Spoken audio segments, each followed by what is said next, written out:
শেষবারের মতো আপনাকে একটু স্পর্শ করতে দিবেন হিমেল? বিশ্বাস করেন, আমি শুধু আপনার হাতটা আলতো করে ধরে একটা চুমু খাবো, আর কিছু করব না। আজকের পর থেকে তো আপনি অন্য কারো হয়ে যাবেন। চাইলেও আপনাকে স্পর্শ করতে পারবো না। কি হলো, দিবেন না একবার স্পর্শ করতে? কান্না ভেজা কণ্ঠে থেমে থেমে কথাগুলো বলল ত্রিব। হিমেল শক্ত কণ্ঠে কিছু বলতে গিয়েও থেমে গেল ত্রিবের মুখের দিকে তাকিয়ে। কত শত আকুতি প্রকাশ পাচ্ছে মেয়েটার মুখে, শুধু তাকে একটিবার স্পর্শ করার অনুমতি চাইতে। ইচ্ছে না থাকা সত্ত্বেও হাঁটা ভাড়িয়ে দিল হিম। ত্রিভু ঝড়ের বেগে তা লুফে নিয়ে হাঁটু ভেঙে মাটিতে বসে পড়ল। আলতো করে হাতে ঠোঁট ছুঁয়ে নীরবে চোখের পানি ফেলতে লাগলো। ভিতর থেকে আসা আর্তচিৎকারগুলো গলায় এসে জড়ো হলো। না চাইতে হিচকি উঠে গেল কাঁদতে কাঁদতে। হিমেল তাতে বেশ বিরক্ত হলো। কিছু সময় পর তার হলুদের অনুষ্ঠান শুরু হবে, তার মধ্যে ত্রিভু শুরু করেছেটা কি? তার হবু বউ চলে এলে কি বিপদটাই না হবে ত্রিভু জানে না। হিমেল এক ঝটকায় ত্রিভুর থেকে হাত ছাড়িয়ে নিয়ে কঠিন গলায় বলে, এসব নাটক না, অন্য কোথাও করিস ত্রিভু, আমার সাথে নয়। জাস্ট বিরক্ত লাগছে তোর এসব ন্যাকামি দেখতে, আর সহ্য হচ্ছে না। ত্রিভু কান্না থামিয়ে অবাক চোখে তাকিয়ে বলল, এসব আপনার ন্যাকামি মনে হচ্ছে হিমেল? একদম ডিসগাস্টিং। শর্ট তো সামনে থেকে সরেই যাব, শুধু দূর থেকে চাইব আপনি ভালো থাকেন। অনেক বেশি ভালোবাসতাম আপনাকে, কিন্তু এমন অভিনয় না করলেও পারতেন। 7 মাস আমার সাথে সম্পর্কে থেকে এখন অন্য একটা মেয়েকে বিয়ে করতে একবারও বুক কাঁপলো না আপনার? কিভাবে পারছেন এমনটা করতে? দেখ, তোর এসব ফালতু বকবকানি আমাকে শোনাতে আসবি না। ওইসব ভালো টালো আমি তোকে জীবনেও বাসিনি। যতটুকু ছিল তা টাইম পাস। তোর মতো কালো মেয়ে এই হিমেলের সাথে যায় না। তাই নিজের স্ট্যাটাস দেখ, আর আমারটা দেখ। কোথায় তুই আর কোথায় আমি? ভামুন হয়ে ছাদে হাত বাড়াস না। তোর সাথে যে গত 7 মাস আমি টাইম পাস করেছি তাই অনেক। হিমেলের কথা শুনে ত্রিভুর মাথায় আকাশ ভেঙে পড়ল। যদিও জানতো সে এমনটাই হবে, তবুও কেন যে এই মানুষরূপী অমানুষের পাল্লায় পড়ল তাতেই ঘৃণা লাগছে তার। ত্রিভু কিছু বলার আগেই হিমেল আবারও ভুলে উঠল, তাছাড়া যার মা চরিত্রহীন সে তো চরিত্রহীনই হবে। তোর বাবাকে ছেড়ে আরেকটা বিয়ে করতে যার কোনো সমস্যা হয়নি, তার মেয়ে কেমন হবে তা আমার জানা আছে। হিমেলের কথা শুনে এবার ত্রিভুর মাথায় দফ করে আগুন জ্বলে উঠল। তাকে নিয়ে বলছে ভুলুক, তাই বলে তার মাকে নিয়েও নোংরা কথা বলবে, এটা সে কিছুতেই মেনে নিতে পারবে না। মাটি থেকে উঠে হিমেলের পাঞ্জাবের কলার ধরে ক্ষিপ্ত গলায় চেঁচিয়ে বলল, আমার মায়ের নামে আরেকটা বাজে শব্দ আমি আপনার মুখ থেকে শুনতে চাই না। উচিত কথা শুনতে সবারই খারাপ লাগে। ত্রিভু এক হাতে নিজের কান চেপে ধরে বলল, আল্লাহর দোহাই লাগি, থামুন আপনি। আমার মুখ আছে, আমি বলবই। উনি যেমনই হোক, উনি আমার মা। ওনাকে অপমান করার কোনো অধিকার আপনার নেই। একজন মাকে নিয়ে এসব কথা বলতে হয় না। হিমেল গা জাড়া দিয়ে শক্ত করে ত্রিভুর হাত ওর কলারের থেকে সরিয়ে দিতে দিতে বলল, উনি আমার জন্য শুধুমাত্র একজন চরিত্রহীন মহিলা, আর তুই তার মেয়ে যেহেতু, তাই তুইও চরিত্রহীন। ত্রিভু হাত মুঠ করে নিজেকে শান্ত করার চেষ্টা করছিল, কিন্তু হিমেলের কথা শুনে নিজেকে স্থির রাখতে পারল না। ঠাটিয়ে এক চড় বসিয়ে দিল হিমেলের গালে। দাঁতে দাঁত চেপে বললে, এই চড়টা আমার আরো আগে মারা উচিত ছিল। তাতে তুই আমার জীবন নিয়ে খেলার সাহস করতে পারতি না, সাথে আমার মাকে নিয়ে এসব কথা বলতে পারতি না।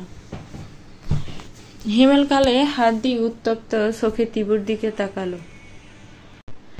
তারপর এগিয়ে এসে নিজেও ঠাটিয়ে ত্রিভুর গালে দুটো চড় বসিয়ে দিল। ত্রিভু টাল সামলাতে না পেরে মাটিতে পড়ে গেল। হিমেল এক আঙ্গুল দিয়ে শাসিয়ে বলল, এই চড়ের কথা মনে থাকলে আমার সামনে আসিস না। বাইচান যদি তোর মুখ আমি দেখব, সেদিনে তোকে খুন করে ফেলবো, মনে রাখিস কথাটা। হিমেল হন করে ভেতর দিকে চলে যায়। ত্রিভু উঠল না, মাটিতে লুটিয়ে পড়ে হু হু করে কেঁদে উঠল। আজ কালো বলে কি তার এত অনাদর? আচ্ছা, তাতে কি আল্লাহ সৃষ্টি করেননি? আল্লাহর সৃষ্টি কি কখনো অসুন্দর হতে পারে? সে যদি নিজেকে সৃষ্টি করতে পারত তাহলে কি এত কালো রং দিত? আর তার মায়ের কলঙ্কের দাগ সে কেন বয়ে বেড়াবে? তার মা বাবাকে ছেড়ে অন্য কারো হাত ধরে পালিয়ে গিয়েছে বলে কি সে চরিত্রহীন? এটাও বা কোথাকার নিয়ম? এমন কেন আমাদের সমাজটা একজনের করা অন্যায় অন্যজনের ঘাড়ে চাপিয়ে দেয়? আড়াল থেকে এসব কিছুই দেখছিল মারিয়া। সে নাক মুখ ছিটকিয়ে তীব্র ঘৃণা নিয়ে বলল, ছি, এতটা নিচ মন মানসিকতাও কোনো মানুষের হয়? আমার নিজেরই ঘৃণা হচ্ছে, এমন একটা মানুষকে আমি না আর ভাবতে পারছি না। ছি। মারিয়া ধীর পায়ে ত্রিপুর দিকে এগিয়ে আসছিল। বাসার পেছন দিক হওয়ায় এদিকটা পুরো ফাঁকা। সবাই হলুদের স্টেজের দিকে আছে। ফাঁকা জায়গায় ত্রিপুর কান্না এসে বাড়ি খাচ্ছে মারিয়ার কানে।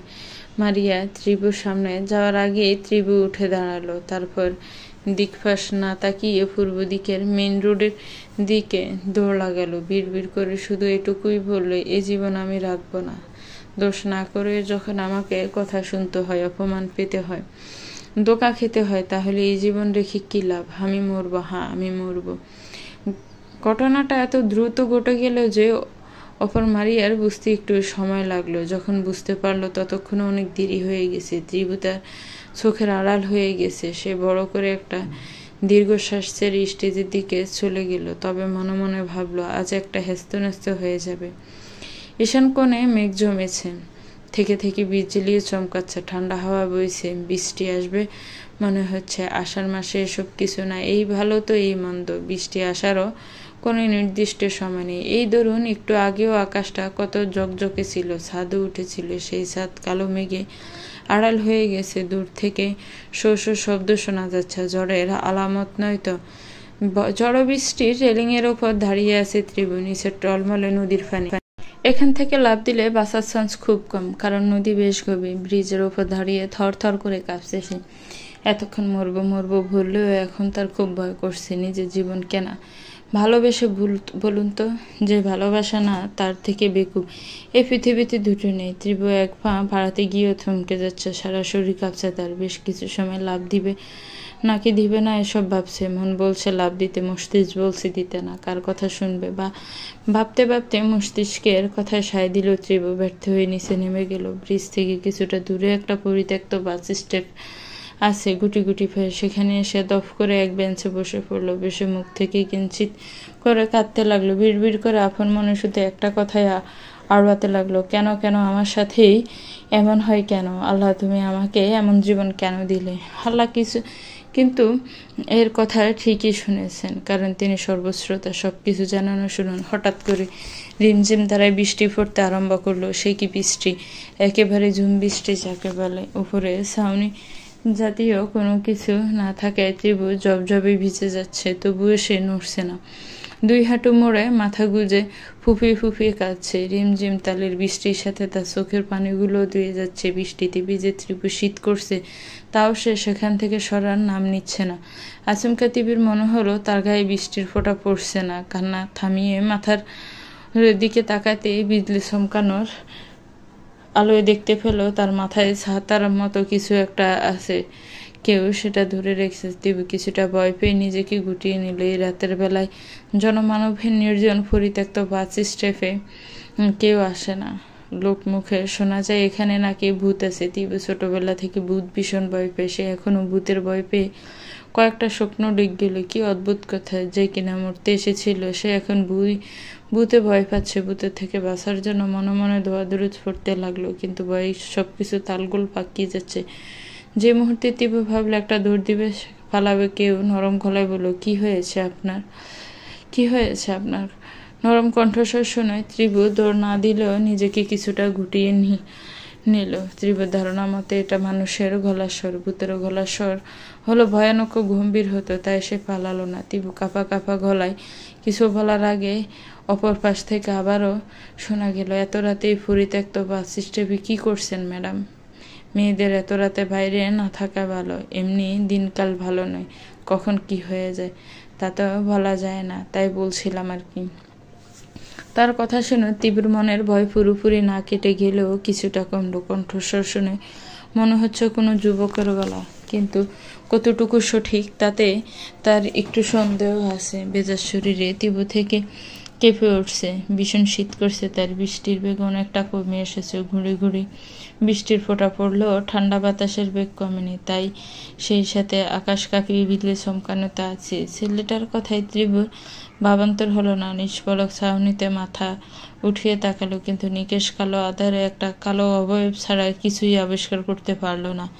কানে বাতাসে শোষে শব্দ ছাড়া আর কিছু শোনা যাচ্ছে না। ত্রিভু মাথা নামিয়ে দৃষ্টি সামনের ঘন কালো অন্ধকারের দিকে দিল। ছেলেটা কিছু সময় ত্রিভুকে গভীরভাবে পর্যবেক্ষণ করলো, তারপর ত্রিভুর থেকে এক হাত দূরত্ব বজায় রেখে ভেজা বেঞ্চে বসে পড়ল। পূর্বের মতো এখনো নিজেরও ত্রিভুর মাথায় ছাতা ধরল। ধীর কণ্ঠে ত্রিভুকে বলল, বাসায় চলে যান। যে বৃষ্টিতে ভিজেছেন তাতে জ্বর চলে আসবে। এই বাতাসে বসে থাকলে কড়া ধরে ঠান্ডা লাগবে। 15 দিনের আগে জ্বর ঠান্ডা ছাড়বে না। ছেলেটার বকবকানিতে ত্রিভুর কপালটা বিরক্তিতে কুঁচকে এলো। বড্ড বেশি জ্ঞান বিতরণ করছে। কে বলেছে তাকে এখানে বসে জ্ঞান বিতরণ করতে? এবার কিছু না বললেই নয়। যা জালো গলায় ত্রিভু বলল, আপনাকে এত কিছু ভাবতে হবে না। আমার যা খুশি তা হোক, আপনার কি তাতে? যাক বাবা, আমি আবার কি করলাম? ভালো মনে করে বললাম, ভালো লাগলো না এর জন্য বলে কারো ভালো করতে নাই। আমি আপনাকে বলিনি আমার ভালো করতে, ভদ্রতার খাতিরে করছিলাম, দরকার নেই। ছেলেটা মুখ টিপে হাসলো, বিনিময়ে কোনো উত্তর দিল না। একসময় সেও সামনের দিকে তাকিয়ে চুপ হয়ে গেল। ত্রিভু ঠক ঠক করে কাঁপছে, তাও জিদ করে সেখান থেকে সরছে না। আত্মহত্যা না করতে পারো, নিজেকে কষ্ট দিতে তো পারবে, সেই ধারণা নিয়ে নিজেকে কষ্ট দিচ্ছে। পাশের এক ছোট্ট ডোবা থেকে এক নাগাড়ে ঘ্যাঙর ঘ্যাঙর আওয়াজ আসছে। নতুন পানি পেয়ে ব্যাঙ তাদের আনন্দ প্রকাশ করছে, তবে তাদের ডাকে ত্রিভু বিরক্ত হয়ে সেদিকে তাকালো। এই মুহূর্তে কোনো শব্দ তার ভালো লাগছে না, একা থাকতে চায় সে। ছেলেটি ডান হাত থেকে বাম হাতে ছাতা নিয়ে ঠান্ডা গলায় বলল, অন্যের জন্য নিজেকে কেন কষ্ট দিচ্ছেন? ত্রিভু কিছুটা চমকে তার পাশে তাকালো। এবারও ঘন কালো আধারে ছেলেটার দেহ বা মুখ কোনোটাই চোখে পড়ল না। ত্রিভুর মাথায় একটা কথা ঘুরপাক খাচ্ছে। সে কি করে জানলো অন্যের জন্য নিজেকে কষ্ট দিচ্ছে? থমথমে গলায় বলল, আমার ইচ্ছে। তাই এই অদ্ভুত ইচ্ছে কেন জাগলো? ত্রিভু 2 হাত মুঠ করে নিজের রাগ নিয়ন্ত্রণ করে বলল, বড্ড বেশি প্রশ্ন করছেন আপনি। বিধ্বস্ত অবস্থায় হলুদের স্টেজের এক কোণায় বসে আছে হিমেল। রাগে তার কপালের রগগুলো ফুলে ফেঁপে উঠছে। এত বড় সাহস মারিয়ে বিয়ে ভেঙে দিয়েছে, এর শাস্তি সে পাবে। পুরো স্টেজ লণ্ডভণ্ড হয়ে পড়ে আছে। সামনে থাকা চেয়ারটা হাতে নিয়ে সর্বশক্তি দিয়ে একটা আছাড় মারল। প্লাস্টিকের চেয়ারটা ছিন্ন ভিন্ন হয়ে ছড়িয়ে ছিটিয়ে পড়ে রইল। হিমেলের মা এগিয়ে এসে অনেকটা কলা করে বলল, বাবা প্লিজ একটু শান্ত হ, আমরা দেখছি বিষয়টা, তুই প্লিজ এমন করিস না। হিমেল গগন চুম্বি হুঙ্কার দিয়ে বলল, এখানে কি? যাও ভেতরে যাও, তুই আমার কথাটা শোন। পুরো কথা শেষ করার আগে হিমেল আরেকটা চেয়ার তুলে আছাড় মারল। হিমেলের মা ভয়ে কেঁপে উঠল, তারপর দ্রুত পায়ে সেখান থেকে কেটে পড়ল। হিমেল রাগে নিজের চুল টেনে ধরে জোরে এক চিৎকার দিয়ে ভেজা মাটিতে বসে পড়ল। ভেজা চুল থেকে টপ টপ পানি গড়িয়ে পড়ছে। চোখ দুটো অসম্ভব লাল। তাকে ভীষণ হিংস্র লাগছে। এই মুহূর্তে তার মারিয়া ও ত্রিভুকে খুন করে ফেলতে ইচ্ছে করছে। মারিয়ার সাথে বিয়ে হলে ঘর ভর্তি ফার্নিচার, একটা মোটরসাইকেল আর ইউএস যাওয়ার জন্য মোটা অঙ্কের টাকা পেত সে। যাকে এক কথায় বলে যৌতুক, সেটা হাতছাড়া হয়। মাথা কাজ করা বন্ধ হয়ে গেছে। হিমেলের মাথায় খুনের নেশা চেপেছে। মূলত যৌতুকের জন্য মারিয়ার মতো শ্যামবর্ণের মেয়েকে বিয়ে করতে রাজি হয়েছিল। ত্রিভুর বাবার এত যৌতুকদের সামর্থ্য নেই। অন্যদিকে ওয়াশরুম থেকে ফ্রেশ হয়ে এসে বিছানায় শুয়ে পড়ল মারিয়া। বিয়েটা সে তার বাবার সহযোগিতায় অবশেষে ভেঙে দিয়েছে। যে ছেলে 7 মাসের সম্পর্ককে ভেঙে তাকে অপমান করে মারিয়ার সাথে বিয়েতে রাজি হতে পারে, সে যে মারিয়ার থেকে ভালো কাউকে পেলে তাকে ছেড়ে যাবে না, তার বা কি গ্যারান্টি? হিমেলকে স্টেজ থেকে ছুটে যেতে দেখে তার পিছু নিয়েছিল। হাউ মাউ গাছের আড়াল লুকিয়ে সব কথা শুনতে পেয়েছে। ত্রিভু চলে যাওয়ার 1 মিনিট দাঁড়ায়নি, দ্রুত পায়ে স্টেজে গিয়ে বিয়ে ভেঙে দিয়েছে। মারিয়া বাবা মায়ের একমাত্র মেয়ে। তার বাবা তার ডিসিশন তাই না করতে পারেনি। ত্রিভু দ্রুত পায়ে 2 হাতে নিজের বাহু ধরে কাঁপতে কাঁপতে নিজের বাড়ির দিকে রওনা দিল। ছেলেটা তার সাথে সাথে চলতে লাগলো। ত্রিভু বুঝতে পেরে পিছনে ঘুরে বলল, আমার পিছু নিয়েছেন কেন? এত রাতে একটা মেয়েকে আমি একা যেতে দিতে পারি না। আপনি এখন আমার রেসপন্সিবিলিটি, তাই আপনাকে বাসায় পৌঁছে দিব। তিবু কোনো উত্তর দিল না, ছেলেটার দিকে তাকালো। হঠাৎ বিজলি চমকে উঠল। সেই আলোতে ছেলেটার মুখ দৃশ্যমান হলো। লাল টুকটুকে একটা ছাতা হাতে নিয়ে একটা ছেলে গভীর চোখে তাকে দেখছে। তিবু নিষ্পলক চোখে ছেলের চেহারার দিকে তাকিয়ে রইল। আবারও বিজলি চমকালো। সেই আলোতে আবারও ছেলেটার মুখ দেখলো। সেই মুখটা তার মনে এক ফলকে গেঁথে রইল। ছাউনিটা কি নিষ্পাপ, কোনো বদল মতল নেই যে সে চোখে। তিবু আবার পথ ধরল। ছেলেটা চলতে চলতে মুচকি হেসে বলল, অন্যের জন্য নিজের ক্ষতি করা বোকামি। আর আপনি তো আত্মহত্যা করতে গিয়েছিলেন। তিবু অবাক কণ্ঠে বলল, আপনি কি করে জানলেন?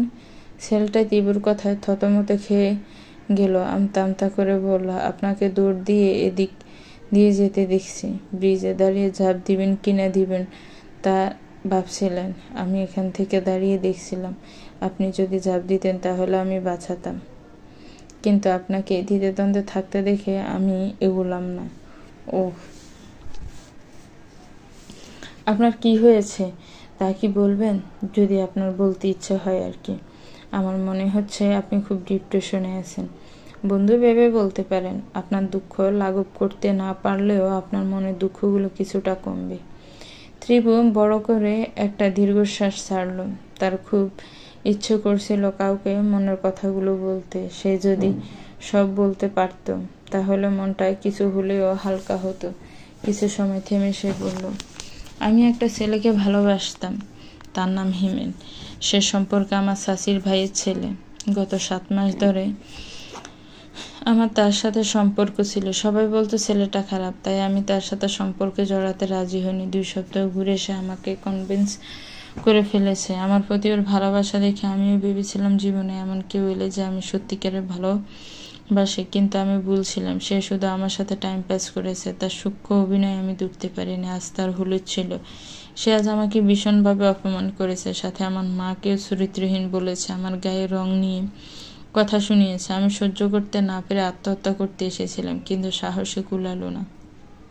তিবু কথা শেষ করে হু হু করে কেঁদে উঠল। তারপর সমাজের কথা, হিমেলের কথা বলা সব খুলে বলল। তার মায়ের জন্য, তার গায়ের রঙের জন্য কত শত কথা শুনতে হয়, তাও বলা বাদ রাখল না। তার কথা শুনে ছেলেটা বলল, জীবন অনেক সুন্দর মিস, এটাকে এমন হেলাফেলা করে নষ্ট করে দিয়েন না। সমাজ নানা কথা বলবে। এটা শুধু সুযোগ খুঁজে আপনার ইচ্ছা, আগ্রহ, স্পৃহা গুড়িয়ে দিতে। আপনি যখন সব বাধা ফেরিয়ে সাফল্যের চূড়ায় আহরণ করবেন, তখন এরাই আপনারা বাহাবা দিবে। চেহারা কোনো ম্যাটার নয় মিস। কোনো মানুষ পারফেক্ট হতে পারে না। আল্লাহ সবাইকে একভাবে অসম্পূর্ণ রেখে দেয়। আপনি জানেন কি, কালো রঙের মানুষদের মনটা ভীষণ সুন্দর। সবার জীবনে বড় আঘাত পাওয়া জরুরি, তাহলে আপনি ঘুরে দাঁড়াতে পারবেন। সব ভুলে পড়াশোনা শুরু করেন, ঘুরে দাঁড়ান। ছেলেটার কথায় তীব্র মনে জোর পেল। তাই তো অন্যের কথায় সে কেন নিজের ক্ষতি করবে? সে অবশ্যই ঘুরে দেবে, কোনো পিছুটান রাখবে না। মুগ্ধ চোখে ছেলেটার দিকে তাকালো। বৃষ্টি পুরোপুরি থেমে গেছে। যার দরুন রাস্তার পাশের আলোকবাতিগুলো জ্বলে উঠেছে। সে আলোতে দুজন নীরবে হাঁটতে লাগলো। বাসার সামনে আসার পর ত্রিভু বলল, আমি এসে পড়েছি। কষ্ট করে আপনাকে আর যেতে হবে না। আমি একাই চলে যেতে পারবো। ধন্যবাদ আমার মনে সাহস জোগানোর জন্য। ছেলেটা হাতের ছাতায় এগিয়ে দিয়ে বলল, এটা নিয়ে যান। না না, দরকার নেই। আমি এমনি ভিজে গেছি। এটার কোনো প্রয়োজন নেই। আপনি সাথে রাখুন। আপনার এটা লাগবে। তাছাড়া আপনাকে আমি ছাতা ফেরত দিব কি করে? আপনাকে তো আমি চিনি না। আমার যতদূর মনে হয় আপনি এই এলাকারও নন। হ্যাঁ, আমি এই এলাকার নয়, সামনের এক বাসায় বেড়াতে এসেছি। বৃষ্টির মধ্যে হাঁটতে বের হয়েছিলাম, তারপর আপনার সাথে দেখা। প্লিজ ছাতাটা আপনি রাখুন। সেই সুবাদে আপনার সাথে আবার দেখা হবে। তিবু বিস্মিত হয়ে বলল, কবে? হঠাৎ বৃষ্টিতে কথাটা তিবুর কানের সামনে লো ভয়েসে বলল। সাথে শব্দ করে সুদূরে একটা বাজ পড়ল। ছেলেটার লো ভয়েসের কথাও বাজের শব্দ দুটোতেই ত্রিবুকে হয়ে উঠল। ছেলেটা এক প্রকার জোর করে তার ছাতাটা তিবুর হাতে দিয়ে দিল। তিবু না চাইতেও ছাতাটা নিয়ে নিল। বিদায় জানিয়ে সামনে এগিয়ে গেল। কয়েক কদমে গিয়ে তীব্র মনে হলো ছেলেটা কোন বাসায় উঠেছে তার নামটাই জানা হয়নি। নাম না জানলে ছাতা ফেরত দিবি কি করে? নাম জানার জন্য পেছন তাকিয়ে অবাক হলো, সেখানে কেউ নেই। তীব্র অবাক চোখে পেছন তাকিয়ে রইল। এত দ্রুত এখান থেকে যাওয়া সম্ভব নয়, তাহলে ছেলেটা গেল কি করে? বাংলাদেশের প্রত্যন্ত অঞ্চলে ছোট একটা গ্রাম সুবর্ণপুর। নেই কোনো ধর্ম ভেদাভেদ কিংবা সম্প্রতি দাঙ্গা। হিন্দু মুসলিম মিলিয়ে গ্রামের লোকজন প্রায় 2000-এর কাছাকাছি হবে। এটাই ত্রিবেদের গ্রাম। গ্রামের উত্তর দিকে প্রধান সড়ক। সেই সড়কে বাস চলাচল করে। এছাড়া আনাচে কানাচে ছোট বড় কাঁচা পাকা রাস্তা তো আছে। ঢাকা যেতে হলে ওই প্রধান সড়ক দিয়ে যেতে হবে। সড়কের থেকে কয়েক মিনিট হাঁটলে খোঁজস্রোতা নদী। নদীর উপর বিশাল ব্রিজ। মূলত এই ব্রিজ দুই পারের প্রধান সড়ক সংযুক্ত রাখতে বিশাল ভূমিকা পালন করেছে। কালের বিবর্তনে নদী গর্ভ অনেকটা সংকীর্ণ হয়ে গেছে, তবুও স্রোত কম নয়। লোকমুখে শোনা যায় আগে এখান দিয়ে লঞ্চ চলাচল করতো, কিন্তু এখন 2-4টা জেলেদের ডিঙ্গি নৌকা আর মাঝে মাঝে শস্য শব্দ টলা ছাড়া কিছুই দেখা যায় না। নদীর কিনার ঘেঁষে চর জেগে উঠেছে। সেই চরে কৃষকদের ধান বোনার দৃশ্য সত্যি মনোমুগ্ধকর। ঘরের পাশের আম গাছ থেকে শালিকে চেঁচামেচি শোনা যাচ্ছে। দুটো শালিক কি নিয়ে জানি ঝগড়া শুরু করেছে, আমার নামই নেই। তার চেঁচামেচি এখানে আসতেই তীব্র কথাটা টেনে নিয়ে কানের মধ্যে বালিশ চাপা দিয়ে ধরল। প্রধান সড়ক থেকে 10 বা 15 মিনিট হাঁটলে টিনের ঘেরা দেয়া ছোট একটা দোতলা ঘরের দেখা মিলল। মাটির মেঝে ছোট টিনের ঘর, পরিপাটি তৈরি একটা রান্নাঘর। এটাই তীব্রদের বাড়ি। এখানে শুধু তীব্র ও তার দাদি থাকে। তীব্রর মা পালিয়ে যাওয়ার পর তীব্রর বাবা আবার বিয়ে করেন। তিনি দ্বিতীয় স্ত্রী ও তার সন্তানদের নিয়ে ঢাকায় থাকেন। মাঝে মাঝে মা ও মেয়েকে দেখতে আসেন। মাস শেষে যত সামান্য টাকা পাঠান। সকালের রান্না জোগাড় করে তীব্র দাদি জবেদা খাতুন ঘরে প্রবেশ করলেন। নারিকেলের চিকন শলার তৈরি ঝাড়ু দিয়ে মাটির মেঝে ঝাড় দিতে দিতে নাতনিকে ডাকছেন তিনি। এই ত্রিবু, কত পইরা ঘুমাবি? এবার একটু উঠ, সূর্য উঠে গেছে। কিন্তু তুই এখনো উঠলি না? রান্ধন ছড়াইতে হইব। ঘরে কিচ্ছু নেই। তোর মফির চাচার মুদি দোকান থেকে 2টা ডিম আইনা দে, আলু দিয়া বুনা করমুনি। টাকা বাকি রেখে আসিস, পরে দিয়ে দিম। ত্রিবু ঘুম জড়ানো কণ্ঠে উত্তর দিল, আচ্ছা। ত্রিবু আচ্ছা বলে আবারও কাঁথা মুড়ি দিয়ে উল্টো ফাঁস হয়ে শুয়ে পড়ল। নাতনিকে উঠতে না দেখে জবেদা খাতুন এগিয়ে এসে তীব্রর মুখ থেকে কাঁথা সরিয়ে বলল, এই সেমরি কি কইতেছি শুনছস? তোর কি কলেজ নাই আজকে? এমন ফিরে ঘুমাইতেছস যে? দাদি বিরক্ত করে না, একটু ঘুমাতে দাও। রান্নার আগে তোমার ডিম পেলেই তো হলো। এই মাইয়া কয় কি? আমার ডিম পাবি কই? আমি কি উমা মুরগি যে ডিম পারম? তোর মুরগির ডিম আনতে কইছি। তোমার ডিম আর মুরগির ডিম একই। আবারও তীব্র একলাফে উঠে বসলো। দাদিকে ঢের রাগানো হয়েছে। একটু কিছু বললে তিনি রেগে যায়। বেশি রাগালে রান্নাটা তীব্রকেই করতে হবে। তীব্র মুচকি হেসে দাদিকে জড়িয়ে ধরে বলল, ও সতীন, রাগো কেন? তুমি কি জানো রাগলে তোমার গাল দুটো লাল টমেটো হয়ে যায়? ব্যাস, এতটুকুই যথেষ্ট জবেদা খাতুনের রাগ ভাঙানোর জন্য। উনি ফিক করে হেসে আসলে মুখ লুকালেন। তীব্র দাদা বেঁচে থাকতে এইভাবে রাগ ভাঙাতেন।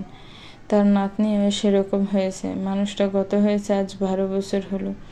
তবুও তার কথার অঙ্গভঙ্গি, চেহারার গঠন সেই তীব্রর সাথে মিল পায়। জবেদা খাতুন কপট রাগ দেখিয়ে বলল, হয়েছে, আর পাম মারতে হইব না। যা, দৌড় দিয়া 2টা ডিম লইয়া আমি গিয়া জাল ঠেলা দিয়ে আহি। মাটির চুলায় পাতার আগুন উপরে উঠে গেলে সমস্যা। আহা সুন্দরী। তীব্র তার দাদিকে ছেড়ে টেবিলের উপর থাকা ব্রাশটা হাতে নিল। গুনগুন করে গান গাইতে গাইতে ফেস্টের টিউব থেকে ব্রাশে ফেস্টে বরিয়ে নিল। আজ অন্যদিন থেকে বেশি উৎফুল্ল লাগছে তাকে। গত রাতে বাসায় ফিরে জব্বর এক ঘুম দিয়েছে। এক ঘুমের রাত পার। ফ্রেশ ঘুমের কারণে গতকাল রাতে সব স্মৃতি তার মাথা থেকে বেরিয়ে গেছে। গান থামিয়ে দাঁত ব্রাশ করতে করতে রওনা দিল মহির চাচার মুদি দোকানের দিকে। পূর্ব দিগন্তর সূর্য তার অস্তিত্ব জানান দিয়েছে বহু আগে। ডিমের কুসুমের মতো লাল সূর্যটা ধীরে ধীরে পুরো ভুবন আলোকিত করছে। রাতে যেমন ঘন কালো অন্ধকারে সে থাকে, তেমনি সকালের সূর্য তার কিরণে সারা পৃথিবী আলোকিত করে দেয়। সেই আলোতে অন্ধকার লেজ গুটিয়ে ফেলায়। পৃথিবী সাজে নতুন রূপে। গত রাতে যে ঝুম বৃষ্টি হয়েছিল তা বোঝার উপায় নেই। বারান্দায় দাঁড়িয়ে আজ অনেকদিন পর সূর্যোদয় দেখলো মারিয়া। আরও একটি নতুন সকালের আগমন, নতুন সকাল, নতুন জীবন। চায়ের কাপটা পাশে রেখে বড় করে একটা নিঃশ্বাস নিল সে। তখনই মারিয়ার বাবা মহিউদ্দিন সাহেব দরজা খুলে মেয়ের কাছে অনুমতি চাইল, মা আসব? আরে বাবা এসো। মারিয়া বারান্দায় রাখা প্লাস্টিকের চেয়ারে বসল। পাশের চেয়ারটা টেনে মহিউদ্দিন সাহেবকে বলল, বসো। চেয়ারে বসে মহিউদ্দিন সাহেব মেয়ের মাথায় হাত বুলিয়ে দিতে দিতে বলল, মন খারাপ করিস না, নিশ্চয় আল্লাহ তোর জন্য ভালো কিছু রেখেছে। তুই যদি আমাকে সব ভুল না বলতি তাহলে গতকাল কত বড় ভুল হয়ে যেত আমার। এটা ভেবেই আমি বারবার কেঁপে উঠছি। আহা বাবা, কি শুরু করলে? সকাল সকাল এসব কি খুব দরকার ছিল? হারে মা, খুব দরকার। আমি নিজ হাতে তোকে অন্ধকার জীবনে ঠেলে দিতে চেয়েছি। আমি সত্যি অনুতপ্ত নিজের কাছে। আরো আগে তোর কথা শুনলে এমনটা হতো না। বাবা বাদ দাও এসব, যা হওয়ার তা তো হয়েছে। বাবা, যৌতুক আমার পছন্দ না, এটা মেয়েদের মূল্যহীন করে দেয়। যখন ছেলেপক্ষ যৌতুক চাইল তখনই আমার সন্দেহ হয়েছে। আমি এতদিন উপযুক্ত প্রমাণ না পাওয়ায় চুপ ছিলাম। তাছাড়া ওই হিমেলকে আমার মানুষ হিসেবে ভালো মনে হয়নি। তোমাকে বারবার বলেছিলাম যৌতুক দিয়ে আমাকে বিয়ে দিবে না, আমি কোনো পণ্য নেই, কিন্তু তুমি তো শুনলেই না। আমায় মাফ করে দিস মা, সঠিক সময়ে তুই আমার চোখ খুলে দিয়েছিস। নয়তো আমি যৌতুকের বিনিময়ে এক অমানুষের হাতে আমার কলিজার টুকরোকে তুলে দিতাম। যা হয়েছে অনেক ভালো হয়েছে। তুমি প্লিজ এসব নিয়ে কোনো টেনশন করো না। আমি নিজের পায়ে প্রতিষ্ঠিত হইয়া তারপর বিয়ে করবে, এর আগে নয়। বর্তমান সমাজে মেয়েদের সফল হওয়া অনেক জরুরি। তোর যতদূর ইচ্ছে পড়িস, আমি মানা করব না। মারিয়া দুই হাতে তার বাবাকে জড়িয়ে ধরে খুশিতে চিৎকার করে বলল, থ্যাংক ইউ বাবা, you are my best father in the world. গতকালের বৃষ্টিতে কাঁচা রাস্তার মাঝে বেশ কয়েক গর্ত পানি জমে আছে। তিবু এক হাতে প্লাস ধরে আর এক হাতে প্লাস উঁচিয়ে হাঁটছে যাতে কাদা না লাগে। এক রাতে আশেপাশে ডোবাগুলো তো পানিতে টইটুম্বুর। নতুন পানির আনন্দে দু একটা ব্যাঙ লাফিয়ে বেড়াচ্ছে। হালকা ভেজা মাটির ঘ্রাণ পাওয়া যাচ্ছে। রাস্তার কোনায় দুটো কেয়া ফুলের গাছ আছে, সেখানে কয়েকটা কেয়া ফুল ফুটেছে। তিবু হাত বাড়িয়ে ফুল ছিঁড়তে গিয়েও ছিল না। গাছের ফুল গাছেই সুন্দর। সবুজ ঘাসের উপর চিকন এক বন্য ফুল গাছ, সাদা লাউ ফুলের মতো ফুলগুলো ঝুলছে। বৃষ্টিতে তাদের বেশ সতেজ লাগছে। আশেপাশে পর্যবেক্ষণ করতে করতে এক সময় মফিজ চাচার দোকানের সামনে চলে এলো। চাচা, দুইটা ডিম দিয়েন তো। মফিজ চাচা তিবুকে দেখে একগাল হেসে তার কুশলাদি জিজ্ঞেস করলে, এই লোকটা তিবুকে ভীষণ পছন্দ করে। তিবু মেয়েটাই এমন, খুব সহজে সবার সাথে মিশে যেতে পারে। খুব সহজে মিশে যেতে পারে বলেই তো আঘাতগুলো খুব সহজে পায়। আরে তিবু মাঝে কেমন আছো? আলহামদুলিল্লাহ ভালো চাচা, আপনি? আছি মা, আল্লাহর রহমতে ভালোই আছি। কথা বলতে বলতে ডিমের গোল খাঁচা থেকে দুটো ডিম দিয়ে ছোট পলিথিনে গিট দিলেন মফিজ মিয়া। তিবুর দিকে এগিয়ে দিয়ে বললেন, এই নাও, খাতায় লিখে রাখেন চাচা। টিউশনির টাকা পেলেই আপনার বকেয়া পরিশোধ করে দিব। কোনো সমস্যা নেই মা, তুমি টাকা পয়সা নিয়ে চিন্তা করো না। তোমরা হইলা নিজগো মানুষ। নিজগো মানুষের লগে কি এত হিসেব নিকাশ চলে? তিবু মুগ্ধ নয়নে মফিজ মিয়ার দিকে তাকালো। মানুষগুলো কত সহজ সরল, নেই কোনো বিদ্বেষ, হিংসা, সহজ সরল স্বীকারোক্তি। এই মানুষগুলোর জন্য কিছু তো তার করতেই হবে তার, নয়তো এদের ঋণ শোধ করবে কি করে? মফিজ মিয়া আবারও একটা হাসি দিয়ে বলল, আর কিছু লাগবে মা? তিবু কিছু সময় ভেবে বলল, 250 গ্রাম মসুর ডাল দিয়েন। আর নাফা ট্যাবলেট আছে চাচা? হ আছে, 1 পাতা নাফা দিয়েন। গ্রামের মুদি দোকানে নাফা ট্যাবলেট অ্যাভেলেবেল পাওয়া যায়, তাই এটা কোনো আশ্চর্যের বিষয় নেই। তিবুর শরীরটা কেমন জানি জ্বর জ্বর লাগছে। কালকে বাসায় সে দ্রুত নাফা খেয়ে নিয়েছিল, যার কারণে জ্বর বাবাজি হামলা করার সুযোগ পায়নি। তবে এখন আসবে আসবে ভাব, গলাটা উসখুস করছে। কে জানে দেবে যাবে কিনা। মফিজ মিয়া 250 গ্রাম মসুর ডাল ও 1 পাতা নাফা ট্যাবলেট তিবুর হাতে ধরিয়ে দিয়ে এদিক সেদিক তাকিয়ে সতর্কতা মিশ্রিত কণ্ঠে বলল, খবর শুনছো নাকি ত্রিভুমা? ত্রিভু ডিম মসুর ডাল একটা বড় পলিব্যাগে ঢুকিয়ে ভালো করে ঘিট দিল। তারপর চাচার দিকে তাকিয়ে বিস্মিত কণ্ঠে বলল, কি খবর চাচা? মেম্বারের ফলা হিমেলের বিয়ে তো ভাঙ্গিয়া গেছে, ওর হবু বউ ভাঙ্গিয়া দিছে। খবরটা শুনে ত্রিভু চমকে উঠল। একে একে কত রাতের বাজে স্মৃতিগুলো চোখের পাতায় ভেসে উঠল। রাতের সেই ছেলেটার কথা মনে হতে লাল ছাতার কথা মনে হলো। তবে তার ভীষণ ভয় করছে, হিমেল যদি তার বিয়ে ভাঙার দোষটা ত্রিভুর গাড়ে চাপিয়ে দেয় তাহলে তো এই গ্রামে থাকা দুষ্কর হয়ে যাবে। এমনি ত্রিভুর পিছনে সব লেগে আছে, তার মায়ের কলঙ্কের দাগ তো তার গায়ে লেপটে দিয়েছে। তার মধ্যে এই বেজাল হলে না জানি কত ভাজে খেতা পাতে হয়। ত্রিভু ব্যর্থ চেহারা লুকিয়ে মফিজ চাচার দিকে বিদায় নেওয়ার উদ্দেশ্য বলল, আজ আসি চাচা। আচ্ছা, কোনো কিছু লাগলে সোজা আমার দোকানে আয়সা করবা, কোনো শরম করবা না। জি নিশ্চয়ই। ত্রিভু সৌজন্যতামূলক হাসি দিয়ে দ্রুত বাড়ির পথ ধরল। বাড়িতে প্রবেশ করার আগে পুকুর পাড় থেকে ভালো করে হাত মুখ ধুয়ে নিল। ঘরে এসে ডিম ডাল ব্রাশ টেবিলে রেখে বিছানায় বসতে জবেদা খাতুন ব্যর্থ কণ্ঠ ঘরে ঢুকলো। ত্রিভু মেম্বারের ফলা হিমেল আইছে, তোর লগে নাকি তার কথা আছে।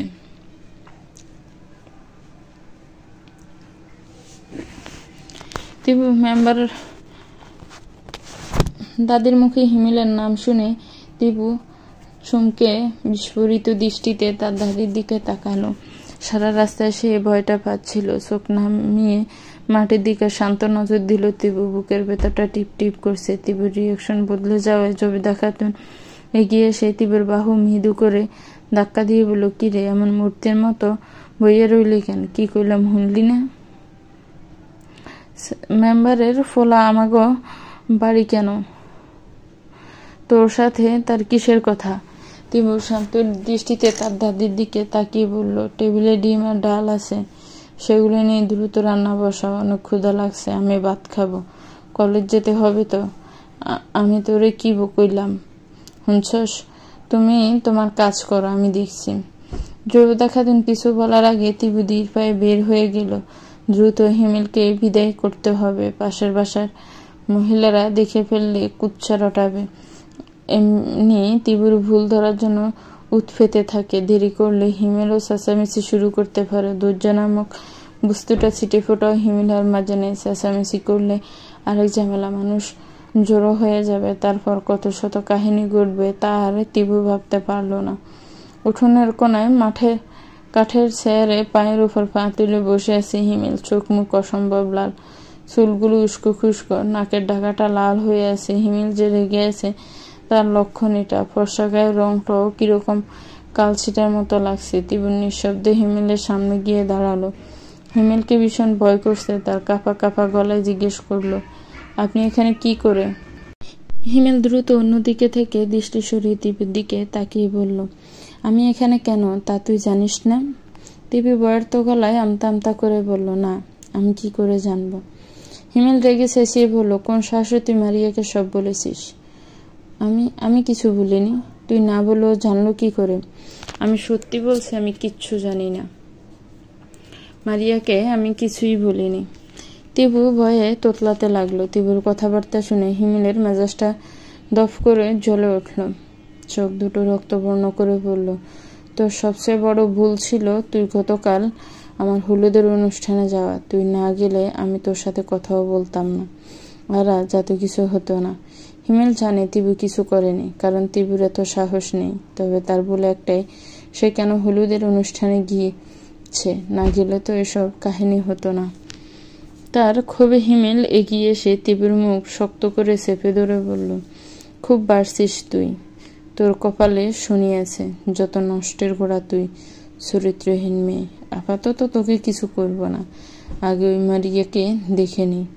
আমাকে রিজেক্ট করার ভয়ানক শাস্তি ওকে দিব, এমন হাল করব যাতে কাউকে মুখ দেখাতে না পারে। তারপর তোর ব্যবস্থা করব। এই গ্রামে কি করে থাকিস তা আমিও দেখব। ক্ষিপ্ত গলায় কথাগুলো বলে হিমেল ত্রিভুর মুখ ছেড়ে দিল।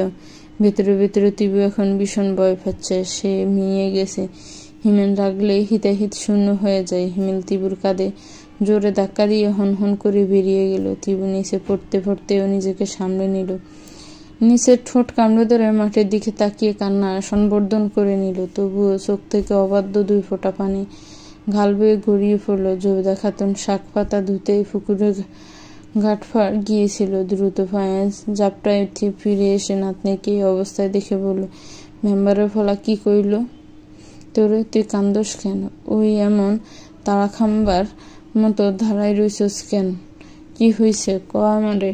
তীব্র দ্রুত চোখের পানি মুছে ঘরের দিকে যেতে যেতে শক্ত কণ্ঠে তার দাদিকে উদ্দেশ্য করে বলল, আমার পোড়া কপালের দোষ সব।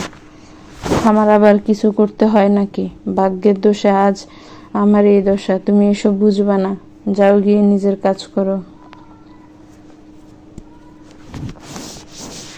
বিকেলবেলা টং দোকানের বেঞ্চে বসে আছে বিপ্লব, মনির। প্রায় দিনই তারা 3 বন্ধু এখানে এসে আড্ডা দেয়। তাদের মধ্যে শ্রাবণ এখনো এসে পৌঁছায়নি। দুজনেই এক হাতে সিগারেট আর এক হাতে চায়ের কাপ। রাজকীয় ভঙ্গিতে চায়ের কাপে 1 চুমুক দিচ্ছে তো আরেক সিগারেট ফুঁকছে। শ্রাবণ দৌড়ে এসে তাদের পাশে বসতে বসতে বলল, সরি রে দোস্ত, আজ অনেক দেরি হয়ে গেল। মনি চায়ের কাপ নামিয়ে রেখে চোখ দুটো ছোট ছোট করে বলল, এমন করে বললি যেন প্রতিদিন সঠিক সময়ে আসিস। শ্রাবণ মুচকি হেসে বিপ্লবের হাত থেকে সিগারেটটা নিয়ে বড় করে একটা টান দিল। তারপর সেই দোয়া উপরের দিকে উড়িয়ে দিতে দিতে বলল, আমার তো আর তোর বাপের মতো বিশাল ফাটের কারবার নেই যা যাইরা ঘুরবো ফিরবো। সকাল থেকে সন্ধ্যা অবধি হাড়ভাঙ্গা খাটুনি করতে হয়। মাত্র একটা টিউশনি শেষ করে আসলাম। বিপ্লব ব্রুকুসকে জিজ্ঞেস করলো, মেম্বারের ফোলার নাকি বিয়ে ভেঙে গেছে, শুনছিস নাকি কিছু? মনের কাপে থাকা চা শেষ করে কাপটা ফাঁসের পানি ভর্তি বালতিতে ছুবালো। হাত ঝাড়া দিতে দিতে কপাল কুচকে বলল, গ্রামের বর্তমান খবর এটা। সকালে তাজা খবর থাকলেও এখন বাসি হয়ে গেছে, তাই কে না জানে বলতো। শ্রাবণ এদিকে সেদিক তাকিয়ে কাউকে খুঁজছিল। সেটা টের পেয়ে বিপ্লব ওর কাঁধে একটা চাপন মেরে বলল, কিরে কি খুঁজছিস? শ্রাবণ মুখটাকে স্বাভাবিক করে বলল, এই রাস্তা দিয়ে প্রতিদিন যে মেয়েটা টিউশনি করতে যায় তাকে 2 দিন ধরে দেখছি না যে। মনির একগাল হেসে বলল, ও ওই কালো মেয়েটার কথা বলছিস? কি জানি নাম ওর? ও মনে পড়েছে, ত্রিবু। হ্যাঁ ত্রিবু। নামের সাথে কালো শব্দটা জুড়ে দেওয়ায় শ্রাবণ বেশ বিরক্ত হলো। একটা মানুষ কালো হতেই পারে, তাই বলে সবসময় কথার আগে গায়ের রং ট্যাগ উঠতে হবে কেন? বিরক্ত মাখা কণ্ঠে বলল, দোস্ত, একটা মানুষ কালো হতেই পারে, তাই বলে এভাবে বলা উচিত নয়। আল্লাহ সবাইকে একরকম বানায় না। তোর গায়ের রং অন্যের থেকে ফর্সা বলে তোর থেকে ছাপা গায়ের রং এর মানুষকে তুই অপমান করতে পারিস না। মনির এসব কথা গায়ে না মেখে মুখ বাঁকিয়ে বলিস, কালো বলায় তোর গায়ে একবারে ফোস্কা পড়লো মনে হয়। মনিরের কথায় শ্রাবণের ভীষণ রাগ হলো, কিন্তু মুখে প্রকাশ করলো না। মনিরের জায়গা অন্য কেউ থাকলে এখানে নাক ফাটিয়ে ফেলতো। শুধু বন্ধু হওয়ায় বেঁচে গেছে। নিজেকে সম্বরণ করে শ্রাবণ বলল, হ্যাঁ মেয়েটার গায়ের রং কালো, কিন্তু চেহারা গঠন কিন্তু মাশাআল্লাহ। চেহারাটা অসম্ভব মায়া দিয়ে ঘেরা। তাকিয়ে থাকলে একটা পবিত্রতা কাজ করে। আমার কাছে আস্ত একটা কিউটের ডিপা মনে হয়। মনির হো হো করে হেসে উঠল। মনে হচ্ছে শ্রাবণ কোনো জোকস বলছে, কিন্তু বিপ্লব চোখ কুচকে বলল, কিরে তুই আবার মেয়েটার প্রেমে পড়ে গেলি নাকি? শ্রাবণের মুখে আবারও বিরক্তি প্রকাশ পেল। তা ঠেলে দিয়ে স্মিথ হেসে বলল, একটা মানুষকে আমার ভালো লাগতেই পারে, স্বাভাবিক। তাই বলে এই নয় আমি তার প্রেমে পড়ে গেছি। মেয়েটার সাথে কলেজ ক্যাম্পাসে 2 বার কথা বলেছিলাম। কথা বলার ধরন, আচার ব্যবহার আমার ভীষণ ভালো লেগেছে, তাই নিজেকে মনের ভাব জানালাম। তোরা সেটাকে প্রেমের দিকে ঠেলে দিলি। মনির ঠাট্টা সুরে বলল, শেষ পর্যন্ত তোর একটা কালো মেয়েকে ভালো লাগলো? শ্রাবণ হাত মুট করে নিজের রাগটা নিয়ন্ত্রণ করে নিল। মনির এই একটা বাজে অভ্যাস, কারো কোনো খুঁত ফেলে তা নিয়ে নাচানাচি করে। সে আবার ভীষণভাবে সুন্দরের পূজারী। তার ধারণা মতে সুন্দর মানেই হলো দবদবে সাদা। নিজের গায়ের রং সাদা বলে অন্যের গায়ের রং নিয়ে হ্যায় করতে 2 বারও ভাবে না, অথচ সে এটা বুঝে না রূপ চিরদিন থাকে না। শ্রাবণ ঠাট্টা গলায় বলল, তুই কিন্তু আবার বাড়াবাড়ি করছিস। মনির সেই কথা তোয়াক্কা না করে আবারও কালো রং নিয়ে যা তা বলা শুরু করলো। বিপ্লবের কথায় সায় না দিলেও মাঝে মাঝে মনিরের সাথে তাল মিলিয়ে হাসছে।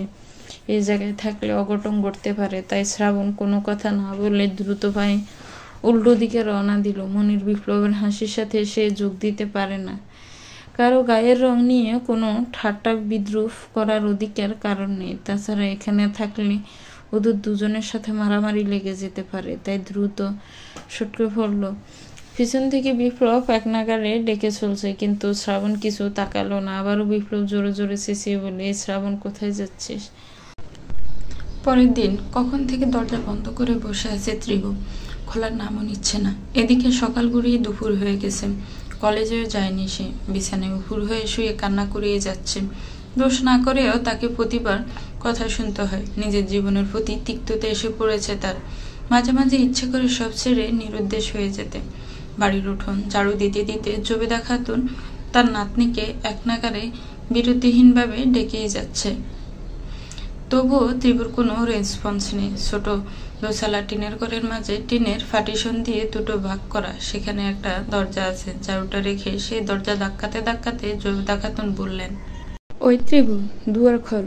কখন থেকে দুয়ার বন্ধ করে বসে রইছ? সকালে খাইলিও না, কলেজেও গেলি না, এখন তো উঠা গোসলটা করবি। জোহরের আজান দিয়া ফালাইছি, উঠা গোসল কর। আমার হয়েছে যত জ্বালা। ত্রিভু কোনো উত্তর দিল না। একসময় ক্ষান্ত হয়ে ত্রিপুর দাদি বাইরে চলে এলো। তখনই হনহন করে বাড়ির ভেতরে ঢুকলো ত্রিভু দূর সম্পর্কের চাচি, যিনি হিমেলের আপন ফুফু। নাম তার হালিমা বেগম। কুটনি বুড়ি টাইপের মহিলা, ব্রিটিশ মহিলা তিনি। ব্রিটিশরা দেশে ফিরে যাওয়ার সময় এই মহিলাকে বেলে রেখে গেছে। তাই তার বেশ তেজ। জাজালো গলায় জবেদা খাতুনকে বলল, কই আপনার আদরের নাতনি কই? আমগো না জ্বালাইলে তো তার পেটের ভাত হজম হয় না। কোন পাপের শাস্তি যে ওর লিগে পাইতেছি তা শুধু আমরাই জানি। মুখ ফুরি তো আমগরে বিনাশ না করলে শান্তি হইবে না। জবেদা খাতুন অবাক কণ্ঠে বলল, কি হয়েছে? কি কইতাছে এসব? আমগো ত্রিভু আবার কি করলো? হালিমা বেগম হুঙ্কার দিয়ে বলে উঠল, কি করে নাই তাই তা কন তো। যখন থেকে এই অলক্ষণী ছায়া আমগো সোনার টুকরা পোলা হিমেলের উপরে পড়ছে, তখন থেকে একটার পর একটা বিপদ লাইগেই আছে। আহা হালিমা, কইবা তো কি হয়েছে? কি কমু আর? হিমেলরে খুঁজে পাওয়া যাইতেছে না। ওই পাড়ার রুবেল কইল কাল সকালে এই বাড়ির দিকে আসতে দেখছিল। বাড়ি থেকে বাইর হওয়ার সময় অনেক রাইগে আছিল। তারপর থেকে ওর কোনো খোঁজ নাই।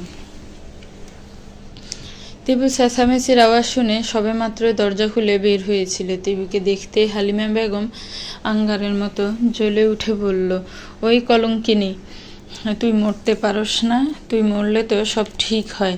আমগো হাড় মাংস না খাওয়া অবধি কি তুই শান্ত হবি না? তোর মা তো তোর বাপের জীবন শেষ করছে, এখন কি তুই আমার ভাইয়ের বেটার জীবন শেষ কইরা ক্ষান্ত হবি? এত মানুষ মরে, তোর কেন আল্লাহ চোখে দেখে না? চরিত্রহীন মাইয়া, তোর লিগে গ্রামের কোনো উন্নতি হয় না। মুখ পুরি অলক্ষী নষ্টা মাইয়া। আয়নায় চেহারা দেখছস কখনো কালি? তোর মতো কালামাইয়ার লিগে হিমেলের আজ এত বড় সর্বনাশ হইল। ওর যদি কিছু হয় তাইলে তোরে কাইটটা নদীতে বাসাই দিমু কইলাম। অকথ্য ভাষায় গালিগালা শুরু করলো হালিমা বেগম। মেম্বার হয় তার মুখের উপর কেউ কোনো কথা বলতে পারে না। ত্রিভু পাথরের মতো দাঁড়িয়ে দাঁড়িয়ে সব শুনছে, কোনো উত্তর দিচ্ছে না। তবে ভেতরে ভেতরে দাবানলের আগুন ফুসছে, যা একসময় পেটে সবাইকে ভস্ম করে দিবে। এখন শুধু তা ফাটার অপেক্ষায়। জবেদা খাতুন মুখ মুছু করে বললেন, হালিমা, আল্লাহর দোহাই লাগি তুমি আর কিছু কইও না। জন্ম থেকে তো সেমরি কম কষ্ট পাইল না। গায়ের রং কালা বইলাম, তুমি এমনি কথা কইতে পারো না। গরম তেলে ফানি পড়লে যেমন ছেদ করে ওঠে, তেমনি হালিমা বেগম ছেদ করে উঠলেন। কি কমুনা উচিত কথা কারোই ভালো লাগে না। ও চরিত্রহীন মা তো ওরে ফালাই চইলে গেছে। ও দেখবেন আপনারে ফালাইয়া আরব নাগরের লগে যাইব গা। তাই ওর গুণগান গাইয়েন না। জন্মের পর এমন কালামাইয়ারে গলা টিপ্পা দিয়ে মাইরা ফেলাইতে পারেন নাই। ও অবশ্য মারবেন কেন? মারলে তো আমগো হিমেলের পেছনে লেলাই দিতে পারতেন না। টেকা সম্পত্তি লোভ কারো থেকে কারো কম না। দাদিকে অপমান করায় ত্রিভুর মাথায় রক্ত ছড়ে গেল। বেশ শক্ত গলায় বলল, আমাকে যা খুশি বলেন, কিন্তু আমার দাদিকে কিছু বলবেন না, নয়তো পুরো কথা শেষ করার আগে জবেদা খাতুন হাতের ইশারায় ওকে থামিয়ে দিল। দাদিকে সে যথেষ্ট শ্রদ্ধা করে, তাই চুপ হয়ে গেল। হালিমা বেগম এগিয়ে এসে বললেন, কি করবি তুই, কি করবি? তিবের চুলের মুঠি ধরে রাগের মাথায় তিবুর গেলে একটা থাপ্পড় বসিয়ে দিল। ইতিমধ্যে ঝামেলার ইঙ্গিত পেয়ে আশেপাশের বাসা থেকে মহিলারা চলে এসেছে, কিন্তু কেউ তিবুর সাথে হওয়া অপরাধের প্রতিবাদ করল না। জবেদা খাতুন দ্রুত এসে হালিমা বেগমের থেকে নাতনিকে ছাড়িয়ে নিয়ে হাউমাউ করে কেঁদে উঠলেন। দরজার কোণার সাথে লেগে তিবুর মাথা ফেটে গেছে, সেখানে থেকে দর দর করে রক্ত গড়িয়ে পড়ছে। জবেদা খাতুন পরনের সুতি কাপড়ের আঁচল দিয়ে ত্রিবুর মাথায় ধরল। তিবু তার দাদিকে জড়িয়ে ধরে ক্রোধে ফেটে পড়েছে। হালিমা বেগম রাগে থর থর কাঁপছেন। জবেদা খাতুনকে উদ্দেশ্য করে বলল, তোমার এই কাইল্লে নাতনিরে সাবধানে রাখো, আমার চোখের সামনে পড়লে আমি গলা টিক্কা দিয়া মাইরে ফেলাম। কত বড় সাহস আমার মুখের উপর কথা কয়। জবেদা খাতুন কান্না যেন কণ্ঠে বলল, কি ক্ষতি করছে আমার নাতনিটা তোমগো? ওর সাথে সবাই এমন শুরু করছে কেন? অসহায় পাইয়া কি তার ফায়দা লুটতাছ? এই সেমডি তোরে দরজা খুইলা বাহির হইতে কইছিল কেডাই? চুপচাপ সহ্য কেন করিস না? মুখ ফুইটা কথা কইতে গেলি কেন? কি কইলাম হুইনা রাইখো চাচি, আমগো হিমেলের কিছু হইলে ওরে কিন্তু জবাই দিমো আমি। সবাই রে সাক্ষী রেখে কইয়া গেলাম। কথাটা বলে এক মুহূর্তেও দেরি করলো না সে। যেভাবে এসেছিল সেভাবে হন হন করে বের হয়ে গেল। আশেপাশের মহিলারা কানাঘুষা করছে, কেউ তিবির জন্য আফসোস করছে তো কেউ উস্কানিমূলক কথা বলছে। জবেদা খাতুন তাদের দিকে তাকিয়ে বলল, অনেক তামসা দেখছো, যাও এখন নিজগো বাড়ি যাও, তামসা শেষ হয়ে গেছে। কয়েকজন মুখ বাঁকিয়ে নানা কথা বলতে বলতে বাড়ির বাইরে বের হয়ে গেল। তাদের এখন একটাই কাজ, এই ঘটনাকে ভালো করে মশলা পাথি মেখে সারা গ্রামে প্রচার করা। জবেদা খাতুন নাতনিকে নিয়ে খাটে শুইয়ে দিলেন। দৌড়ে পুকুর পাড় থেকে দূর্বা ঘাস এনে ঢোলে রক্ত পড়া স্থানে চেপে ধরলেন। রক্ত পড়া কমতেই পুরনো কাপড় দিয়ে ভালো করে ভেদে দিলেন। কাঁদতে কাঁদতে বললেন, কথা কইতে গেলি কেন? চুপ করে থাকতে পারস না? আল্লাহ মুখ দিছে বইলে কি কথা কইতে হইব? ওগুলোকে কি আমরা পারমো ঘাট ধাক্কা দিয়া গ্রাম থেকে বাইর করিয়া দিব? তখন জামু কই? তিবু জিব্বা দিয়ে ঠোঁট দুটো ভিজিয়ে নিয়ে মলিন হেসে বলল, এই কারণেই তো প্রতিবাদ করতে পারি না, তবে একদিন আমি সব শোধ তুলব। কথা কইও না, চারটা খাইতে দাও তো, অনেক ক্ষুধা লাগছে। বিকেলে মেম্বার বাড়িতে সকাল থেকে বেশ জটলা থাকবে নাই বা কেন? মেম্বারের আদরের ছেলে যে লাপাত্তা হয়ে গেছে। গত পরশু থেকে আত্মীয় স্বজন সব এই বাসায় আছে। একটার পর একটা ঝামেলা লেগেই আছে, সাথে গ্রামের মানুষের কানাঘুষা তো আছে। বাগানে প্লাস্টিকের চেয়ারে বসে আছে হিমেলের বাবা মেম্বার খালেক ব্যাপারী, সাথে তার কয়েকজন ছেলাপেলা, গ্রামের মুরব্বী, পাশের দুই গ্রামের দুই মেম্বার ও ইউনিয়নের চেয়ারম্যানও আছে। হালিমা বেগম বেশ কয়েকবার ঘুরে গেছেন, কিন্তু ভাইয়ের সাথে কথা বলার মতো সুবিধা করতে পারেননি। চেয়ারম্যান আবুল হোসেন সাহেব গলা ছেড়ে খালেক ব্যাপারীকে আশ্বাসের সুরে বললেন, চিন্তা করো না মেম্বার, আল্লাহর ওপর ভরসা রাখো, উনি সব ঠিক কইরা দিব। খালেক ব্যাপারী সামনের জাউ গাছের থেকে দৃষ্টি সরিয়ে একবার চেয়ারম্যানের দিকে তাকালো, তারপর আবার দৃষ্টি নামিয়ে নিল। আবুল হোসেন সাহেব কিছুটা নড়ে চড়ে বসলো। তার আশ্বস্ত বাণীতে যে মেম্বার সাহেব সন্তুষ্ট হতে পারেননি তা তার চাহনিতেই বোঝা গেছে। তাই তিনি আবারও কিছু সময় উসখুস করতে করতে বলল, হিমেলের বন্ধু বান্ধবের বাড়িতে খোঁজ নিছ? এমনও হইতে পারে কোনো বন্ধুর বাড়ি গিয়ে ফুইরে রইছে। জুয়ান পোলা মানুষের মতিগতি তো বোঝা যায় না, যখন যা মন চায় তাই করে। খালেক ব্যাপারী দীর্ঘশ্বাস ছেড়ে নিস্তেজ গলায় বলল, কোনো জায়গা বাদ রাখি নেই চেয়ারম্যান সাহেব, কিন্তু পোলাটা কোথাও নাই। আমার বড্ড ভয় করতেছে। গতকাল থেকে পোলাটার খবর নাই। প্রথম ভাবছিলাম বন্ধুর বাড়ি আছে, তাই নিশ্চিন্তায় আছিলাম।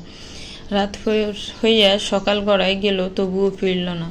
ও যেখানেই থাকুক রাত কাটাইয়া সকাল সকাল চইলে আসে, কিন্তু দুপুর হইয়া যায়, কোনো খবর নেই। খোঁজ নিয়ে দেখলাম কোথাও যায় নাই, মোবাইলও বন্ধ। কোনো বন্ধু ওর খবর জানে না। তখন থেকে ভয় করতেছে কখন বিপদ আপদ ঘটলো না তো। ওর মা তো সকাল থেকে এক ফোঁটা পানিও মুখে তুলে নাই। বড় আদরের ফলা আমার। ওর কিছু হইলেও ওর মায়ের কাছে মুখ দেখাইতে পারবো না। এমনি গত পরশু বদনাম তো কম হইল না। এমন কইরা বিয়া ভাঙ্গা যাওনি। হিমেল অনেক রাইগে ছিল, তার জন্য ভয় করতেছে। রাগের বশে নিজের কোনো ক্ষতিও তো করতে পারে, তাছাড়া বিপদে তো হাত পানে যে কোনো সময় হানা দিতে পারে। চেয়ারম্যান সাহেব সহমত প্রকাশ করে বলল, ঠিক কথাই কইছেন, কখন কি হইয়া যায় তা তো কেউ কইতে পারে না। মুখে সহমত প্রকাশ করলেও মনে মনে সে ভীষণ বিরক্ত। না, এসব বিষয়ে নেই। আজ ইউনিয়ন পরিষদে সাল এসেছে, সেখান থেকে সিংহভাগ সরাতে হবে, নয়তো তার সালের আড়ত চলবে কি করে। তা না করে এখানে বসে থাকতে হচ্ছে। চাইলেও উঠে যেতে পারছে না, গেলে সন্দেহ করে বসবে, তখন আবার আরেক ঝামেলা। সব মেম্বার এসে একসাথে দৌড়বে তাদের ভাগের জন্য, তা সে কখনো চায় না। এসব ভাবনার মধ্যে তার পাঞ্জাবির পকেটে থাকা মোবাইলটা ক্রিং ক্রিং করে ভেজে উঠল। কল রিসিভ করতে অপর পাশ থেকে একজন জোরে চেঁচিয়ে বলল, চেয়ারম্যান সাহেব, সাউল কি করব? আবুল হোসেন সাহেবের খুব করে বলতে ইচ্ছে করছিল, তোর মাথায় বেটে দে শালায়, কিন্তু সামনে এত মানুষ থাকায় তা বলা হলো না। দাঁতে দাঁত চেপে কিরমির করে বলল, আমি আসছি, আর একটু অপেক্ষা করো। বলেই দ্রুত কল কেটে দিল। সামনের দিকে তাকিয়ে দেখলো সবার দৃষ্টি তার দিকে, তাই হে হে করে ব্যাককল মার্কা হাসি দিয়ে বলল, দরকারি কল ছিল, আমাকে এক্ষুনি ইউনিয়ন পরিষদে যেতে হবে, চাইলেও আর বসে থাকতে পারছি না। কিছু সময়ে থেমে চেয়ার থেকে উঠতে উঠতে হিমেলের বাবাকে উদ্দেশ্য করে চেয়ারম্যান সাহেব বলল, চিন্তা করো না ব্যাপারী, সব ঠিক হইয়া যাইব, আমি তাহলে উঠি। খালেক ব্যাপারী মাথা নাড়িয়ে সায় দিল।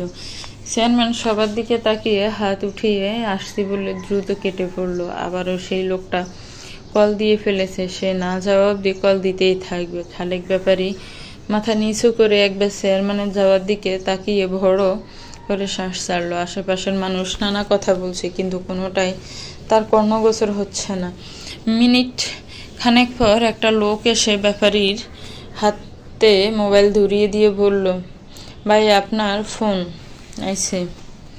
শান্ত ভঙ্গিতে খালেক ব্যাপারী মোবাইলটা হাতে নিয়ে কানে দিল, কিন্তু মোবাইলে কানে দিতে মুহূর্তের মধ্যে তার চেহারার রং পাল্টে গেল। রেগে মোবাইলের ওপর পাশের ব্যক্তিটাকে বলল, কার এত বড় সাহস? আমি এক্ষুনি আসতেছি। কার এত বড় সাহস? আমার ফোলারে জেলের ভেতর ঢুকাইছে, কলিজা টান দিয়া বাইর কইরা ফালাম। গত এক রাত একদিন ধরে আমার ফোলার জেলে, আর আজকে আমি জানি। কই থানার ওসি কই? খালেক ব্যাপারে হুঙ্কার দিতে দিতে থানার ভিতরে প্রবেশ করলেন। হিমেল গত একদিন এক রাত ধরে জেলের ভেতরে আছে, এটা শুনে তার মাথা গরম হয়ে গেছে। তখন তার এক লোক কল করে জানিয়েছিল হিমেল জেলে। বেশ, এটা শুনে ছুটে থানায় চলে এসেছে। চেয়ারম্যান আবুল হোসেন সে বিরক্তি মাখা মুখে তার পাশে দাঁড়িয়ে আছে। অর্ধেক রাস্তাও যেতে পারিনি, খালেক ব্যাপারীর কল পেয়ে থানায় ছুটে এসেছে। সে এক কনস্টেবলকে বলল, আপনাদের ওসি কোথায়? উত্তর দিকের কর্নারে চেয়ার টেবিলে বসে এক কনস্টেবল খাতায় কিছু একটা লিখছিল। সে শান্ত ফর্ণে চোখ উঠিয়ে চেয়ারম্যানের দিকে তাকালো, তারপর মুখে কোনো কথা না বলে আঙ্গুল দিয়ে পূর্ব দিকে দেখিয়ে দিলেন। দ্রুত পায়ে খালেক ব্যাপারী আবুল হোসেন সাহেব সাথে দুজন লোক পূর্ব দিকে কামরায় চলে গেলেন। ওসি রিপন সাহেব মাত্রই বাসার দিকে রওনা দিবেন ভেবেছিলেন, কিন্তু তখনই তার কামরায় ৬০ জন লোকের প্রবেশ। চেয়ারম্যান ও মেম্বারকে চিনতে তার বেশ বেগ পেতে হলো না। ব্রু কুচকে তাদের দিকে তাকিয়ে রইল। খালেক ব্যাপারী রেগে বললেন, কোন অপরাধে আমার সোনার টুকরো ছেলেকে জেলে পুরেছেন? কি করেছে আমার ছেলে? রিপন সাহেব সিট দেখিয়ে বলল, বসুন। চেয়ারম্যান ও মেম্বার সাহেব দুজনেই বসলো। খালেক ব্যাপারীর মুখটা রাগে লাল, নীল সিগন্যাল দিচ্ছে। তিনি আবারও চেঁচিয়ে বলল, কি হলো? আমার কথার উত্তর দিন। হিমেল কি করেছে? কোন অপরাধীর ভিত্তিতে ওকে আটক করেছেন? রিপন সাহেব দুই হাত টেবিলের উপর রেখে শান্ত কণ্ঠে বলল, আমি কি এখন আপনাকে কৈফিয়ত দিব? আপনি ভুলে যাবেন না এটা একটা থানা, আর আপনি থানার ওসির সাথে কথা বলছেন। খালেক ব্যাপারী রেগে টেবিলে জোরে একটা বাড়ি দিয়ে বলল, আপনি জানেন আমি কার ভাই? সামনের ইলেকশনে আমার বড় ভাই রুহুল আমিন এমপি পদে দাঁড়াবেন। তার সাথে বড় বড় রাজনৈতিক নেতার হাত আছে। একটা কল করলে আপনার ট্রান্সফার হতে মাত্র কয়েক ঘন্টা লাগবে। আপনি আবার বলছেন আমাকে কৈফিয়ত দিতে বাধ্য। ব্যাপারীর হুমকিতে কাজ হলো। ওসি সাহেব কিছুটা নজরে বসলো। রুহুল আমিনের সাথে আসলেই অনেক বড় বড় নেতার উঠা বসা। তাকে ট্রান্সফার করতে একদিনের বেশি 2 দিন লাগবে না। চাকরির শেষ সময়ে এসে ট্রান্সফার নিয়ে এসে এত ঝামেলা করতে চায় না, তাই কিছুটা নরম সুরে বলল, আপনার ছেলেকে শুধু শুধু অ্যারেস্ট করা হয়নি। সে মহিউদ্দিন সাহেবের একমাত্র মেয়ে। মারিয়াকে হ্যারেস করেছে। দিনে দুপুরে তাদের সামনে গিয়ে মারিয়াকে গলা টিপে ধরেছে। তাই মহিউদ্দিন সাহেব আমাদের কাছে কমপ্লেন করেছে। আমরা উপযুক্ত তথ্য প্রমাণ সাক্ষীর বয়ানের ভিত্তিতে তাকে অ্যারেস্ট করেছি। হিমেল সেদিন ত্রিভুদের বাড়ি থেকে বের হয়ে সোজা মারিয়াদের বাসায় গিয়েছিল। সেখানে রাগের মাথায় মারিয়ার বাবা মায়ের সামনেই মারিয়ার গলা টিপে ধরেছিল। তখন দ্রুত নিজের মেয়েকে ছাড়িয়ে পুলিশকে বিষয়টা ইনফর্ম করে। পুলিশ ঘটনাস্থলে পৌঁছে হিমেলকে আটক করে থানায় নিয়ে আসে। ওসির কথা শুনে খালেক ব্যাপারী হুঙ্কার দিয়ে বলল, কি মহিউদ্দিনের এত বড় কলিজা, আমার ছেলেকে পুলিশে ধরিয়ে দেয়। আগে এই দিকটা সামলায়, তারপর ওর খবর নিব। ও আর ওর মেয়ে অনেক বেশি বেড়েছে। ওসি একগালে হেসে নির্লিপ্ত ভঙ্গিতে বলল, তাও ভাগ্য ভালো আপনার ছেলের নামে মামলা করেনি। মামলা করলে বেজাল হয়ে যেত। কমপ্লেন করাই রক্ষা। চেয়ারম্যান সাহেব বললেন, হিমেলকে বের করার ব্যবস্থা করুন। ওসি সাহেব উসখুস করে বললেন, এমনি এমনি তো বের করতে পারি না, যদি কিছু। ওসি সাহেব কিসের কথা বলছে তা বুঝতে পেরে খালেক ব্যাপারী বলল, খরচাপাতির কথা চিন্তা করবেন না, আগে আপনি আমার ছেলেকে বের করুন। আবুল হোসেন সাহেব কপাল কুঁচকে বললেন, কত লাগবে আপনার? ওসি সাহেব বিজয়ী হেসে বলল, এই 1000 হলেই চলবে। খালেক সাহেব তার সাথে থাকা 2 ছেলেপেলাদের থেকে একজনকে ডেকে বললেন, এই মিন্টু, স্যার রে 1005 টাকা দিত।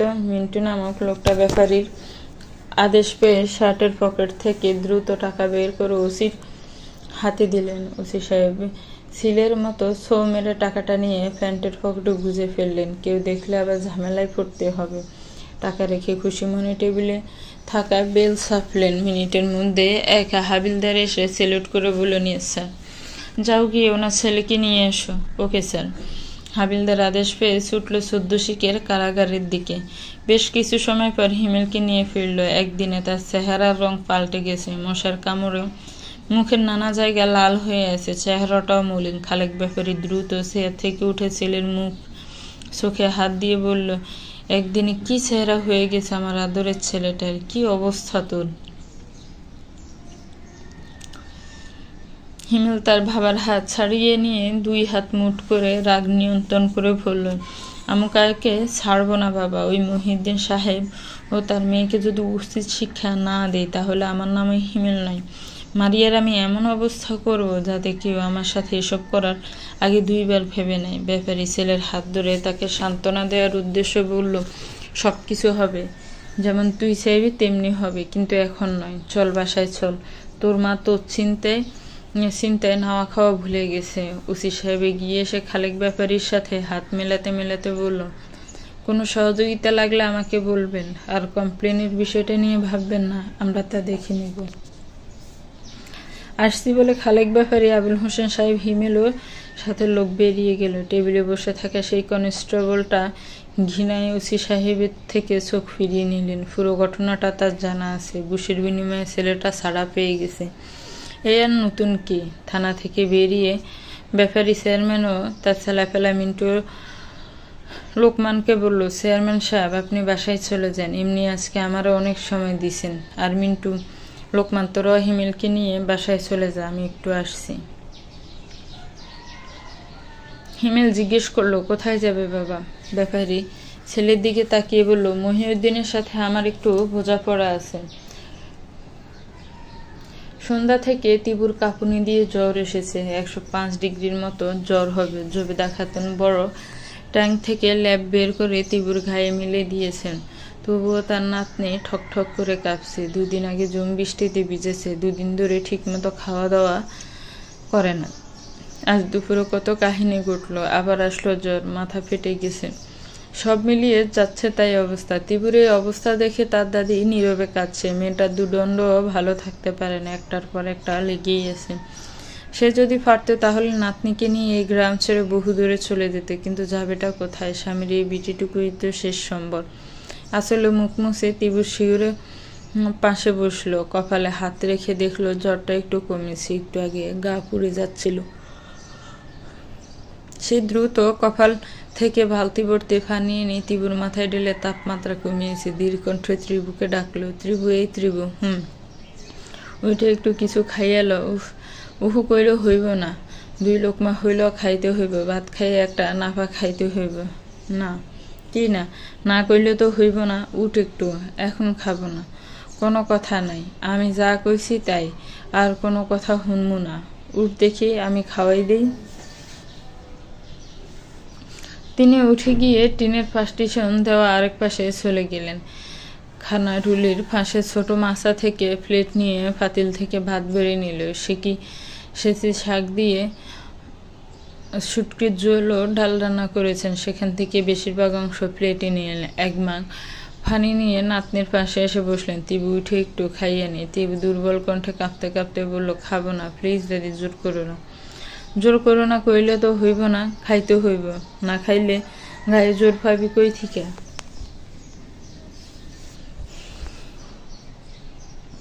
না চাইতো দাদির জোরাজুরিতে তিবুকে উঠতে হলো, কারণ তিবু না খেলে তার দাদি খাবে না। কয়েক লোকমা খাওয়ার পর নাক মুখ কুচকে বলল, আর খাবো না দাদি, এবার তুমি খেয়ে নাও, কোনো কথা কবি না, চুপচাপ পুরা প্লেট শেষ করবি। বিকেলে কাকের ঠোকর, বকের ঠোকরের মতো অল্প একটু ভাত খাইছিস, সেগুলো কি এতক্ষণ পেটে থাকে? আর একটু খাইয়ে নে। সম্ভব না, মাথা ঘুরাইতেছে। জবেদা খাতুন আর জোর করলেন না। জোর করলে যদি আবার যতটুকু ফেটে পড়েছে তা বমি করে ফেলে দেয়, তাই মুখ দিয়ে ওষুধ খাইয়ে দিলেন। তিবু লেপ মুড়ি দিয়ে শুয়ে পড়ল। ভীষণ শীত করছে, মাথার কোণার দিকে ফেটে যাওয়ার স্থানে ব্যথা করছে, সাথে শরীরও কাটছে। জবেদা খাতুন আধ খাওয়া প্লেট ডেকে রেখে হাত ধুয়ে এলেন। তিবুর মাথার পাশে বসে চুলে বিড়ি কেটে দিতে লাগলেন। দুর্বল শরীর থাকে অল্প সময়ের মধ্যে ত্রিবু ঘুমিয়ে পড়ল। জবেদা খাতুন দরজা বিড়িয়ে কলফার থেকে উজু করে এলেন। নামাজ বিছিয়ে নামাজে দাঁড়িয়ে গেলেন। নাতনির জন্য নফল নামাজ পড়ে আল্লাহর কাছে প্রাণ ভরে দোয়া চাইলেন, যাতে সে দ্রুত সুস্থ হয়ে যেতে পারে। তিবু অসুস্থ হলে তিনি সারা রাত নামাজ পড়ে আল্লাহর দরবারে উজ্জ্বল সুস্থতা কামনা করে। ওই রবিন, ক্যাচ ধর। উফ শিট, যা বেটা, কি করলি এটা? সিম্পল ক্যাচটা মিস করে দিলে এবার পাক্কা আউট হয়ে যেত। তোদের হয়েছি কি আজ? একটা ক্যাচও ধরতে পারিস না? আদনানের মুখে স্পষ্ট বিরক্তি। ক্যাচটা মিস হয় সে রবিনের ওপর ঢের বিরক্ত। আজ ক্রিকেট খেলার মুডি নষ্ট করে দিচ্ছে ওরা। না ফিল্ডিং ভালো করছে, না ব্যাটিং বোলিং এর কথা নাই বাদই দিলাম, সব মিলিয়ে যাচ্ছে তাই অবস্থা। রবিন মুখ কুচুমুচু করে বলল, সরি রে আদনান। আদনান চেঁচিয়ে বলল, তো শরীর গুষ্টি কেলে, একটাও ভালো মতো খেলতেছিস না। এই প্রিপারেশন নিয়ে তোরা ম্যাচ জিতবি? আমি গ্যারান্টি দিয়ে বলতে পারি 0 রানে সব আউট হয়ে বসে থাকবি। মেজাজটাই খারাপ করে দিতেছিস। ওই সজল, তুই কি বল করাও ভুলে গেছিস? একবারে 4টায় ছাকা বল করলি, আর আকাইমারে উইকেট কিলার কে দিছে রে? ও তো চুলের জ্বালার খোঁজে দেখে না, বল ধরবো কি? উইকেট কিপারের দেন থাকতে হয় সামনের দিকে, তার দেন থাকে চুলের দিকে। একটু পর পর চুল ঠিক করতে ব্যস্ত হয়ে পড়ে। ওর কাঁধে হাত রেখে বলল, আদনান শান্ত হয়, চেঁচামেচি করলে তুই কিছু হইব না, ঠান্ডা মাথায় সব হ্যান্ডেল করতে হইব। কি শান্ত হমো বলতো? গত 2 ঘন্টা ধরে ওরা যা খেলতেছে তাতে যে আমি মাঠ ছেড়ে এখনো যাই নাই, তা অনেক বেশি। মেজাজ গরম হয়ে গেছে আমার। আর তুই বলিস ঠান্ডা মাথায় হ্যান্ডেল করতে? ম্যাচের আর মাত্র 4 দিন আছে। এখন যদি এই অবস্থা হয় তাহলে কি হবে ভেবে দেখছিস? আমার উপর দিয়ে কি ঝড় যাইতেছে তা তো তোরা জানিস। আমাদের পরিবার কি অবস্থা দিন পার করছে তাও তোদের অজানা নয়। আম্মু অসুস্থ, আব্বু ডায়াবেটিসের রোগী, তার মধ্যে আমাকে আব্বুর স্টেশনারি দোকানে বসতে হচ্ছে, তাদেরকে সামলাতে হচ্ছে, নিজেকে শক্ত করতে হচ্ছে। মন মানসিকতা আমার অনেক খারাপ, তবুও তোদের অনুরোধে আমি খেলতে রাজি হয়েছি। এখন যদি তোরা এই অবস্থা করিস তাহলে আমি যাব কোথায়? ফিল্ডিংটা ভালো মতো করতেছিস না, অ্যাটলাস্ট ব্যাটিংটা ভালো মতো করবি। সব কিছুর বাজে একটা অবস্থা, কিন্তু ওদের তাতেও কোনো মাথা ব্যথা নেই। সব মাথা ব্যথা একা আমার। আমার তো মনে হচ্ছে ওদের থেকে হাই স্কুলের ফলাফলগুলো ভালো খেলে। সবাই মাথা নিচু করে দাঁড়িয়ে আছে। আদনান কোমরে 2 হাত রেখে রাগে ফুঁসছে। 4 দিন পর পাশের গ্রাম সুবর্ণপুরের ছেলেদের সাথে তাদের গ্রামের ছেলেদের একটা ক্রিকেট ম্যাচ আয়োজন করা হয়েছে। এর জন্য গত 1 সপ্তাহ ধরে অনুশীলন করছে, কিন্তু পারফরমেন্স ভালো নেই। এতে ভীষণ রুষ্ট আদনান। সবার থেকে খেলায় ভালো বলে তাকেই ক্যাপ্টেন বানানো হয়েছে। পাশাপাশি কোচের দায়িত্ব সে পালন করছে। ওকে সবাই কম বেশি মানে, তাই ওর কথার উপর কারো কথা বলার সাহস নেই। আকরাম ধীর কণ্ঠে বলল, ভাই চুলগুলো অনেক ঝালাইতেছিল, তাই বারবার তা ঠিক করছিল। আদনান ক্রুদ্ধ দৃষ্টিতে আকরামের দিকে তাকাতে আকরাম চোখ নামিয়ে নিল। আদনান নিজেকে কিছুটা শান্ত করে বলল, কালকের মধ্যে তোর এই ভাবরি চুল কাটা দেখতে চাই। চুলের আর্মি কাট দিবি, নয়তো তুই খেলার থেকে বাদ। সজল, তোকে বোলিং আরো ভালো করতে হবে। সবগুলা চাকা বল করা যাবে না। যে যেখানে ছিলে সেখানে দাঁড়িয়ে যা, ওভার শেষ। এবার বল কে করবি? সিদ্দিক হাত উঠিয়ে বলল, এই ওভারে আমি বল করি। আদনান ওর দিকে তাকিয়ে বলল, আচ্ছা যা, তবে রান বেশি দিস না।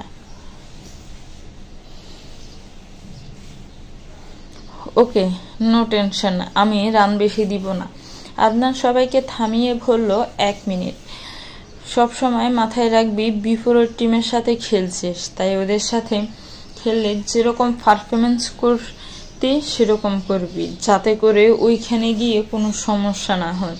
সবাই একসাথে সমস্যারে চেঁচিয়ে বলল, ওকে ক্যাপ্টেন। আদনান কপট রাগ দেখিয়ে বলল, হইছে যা, এবার ভালো মতো খেলিস। যদি এখন আগের মতো হেলাই ফেলাই পারফরমেন্স খারাপ করিস তাহলে আমি সোজা বাসায় চলে যাব। খেলার মাঠে আমাকে আর পাবি না। তোমাদের বাপ বেটির হইছে কি আমাকে একটু বলবা? কোন ভীমরতিতে ধরছে? আমার কোনো কথা কানেই নিতাচ্ছ না। একটা অঘটন ঘটে গেলে তখন ভালো লাগবে মনে হয়, এর আগে তো আমার কথা শুনবা না। মেম্বার সাহেব যে কালকে এসে হুমকি দামকি দিয়ে গেল, তাতেও কি তোমাদের একটু ভয় ডর কিছু করে না? ওই হিমেল তো অনায়াসে ছাড়া পেয়ে গেছে, এখন পদে পদে সুযোগ খুঁজবো আমাদের মারিয়ার ক্ষতি করতে। তাই আমি বলি কি, ওকে ঢাকায় আমার ভাইয়ের বাসায় পাঠিয়ে দেয়। এখানকার অবস্থা স্বাভাবিক হলে তারপর ফিরিয়ে আনবনি। আলেয়া বেগম এক নাগাড়ে তার স্বামী মহিউদ্দিন ও মেয়ে মারিয়াকে কথাগুলো বলল, কিন্তু তার কথায় তার স্বামী সন্তানের কোনো ভাবান্তর হলো বলে মনে হলো না। মারিয়াও তার ভাবে একদিনে সোফায় বসে টিভিতে একটা চাইনিজ মুভি দেখছে। আলেয়া বেগম রেগে টিভি বন্ধ করে সামনে এসে দাঁড়ালেন। তাতে বাপ মেয়ে দুজনেই বিরক্তি নিয়ে আলেয়া বেগমের দিকে তাকালেন। মহিউদ্দিন সাহেব কপালে কুচকে বলল, আহ আলেয়া, রাত বিরেতে কি শুরু করলি? মুভিটা একটু দেখতে দাও।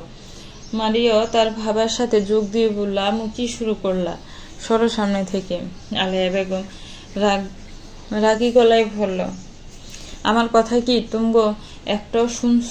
কতগুলা কথা বললাম আমি, একটা কথাও আমলই নিলা না। সেদিন দিনে দুপুরে মারিয়াকে আমাদের সামনে গলা টিপে ধরেছে হিমেল। ওকে একা ফেলে যে মেরে ফেলবে না তার গ্যারান্টি কি? হিমেলের বাবা আমাদের বাসায় এসে হুমকি দিয়ে যায় আমাদের দেখে নিবে। তা তাকিয়ে তাকিয়ে দেখা ছাড়া কোনো উপায় ছিল না আমাদের। তাই ভালোই বলছি, মারিয়াকে এখান থেকে ঢাকায় পাঠিয়ে দাও। এখানকার পরিস্থিতি ভালো না, যে কোনো সময়ে মারিয়ার উপর আক্রমণ হতে পারে। মারিয়ার আব্বু, তুমি একটু আমার কথা শোনো।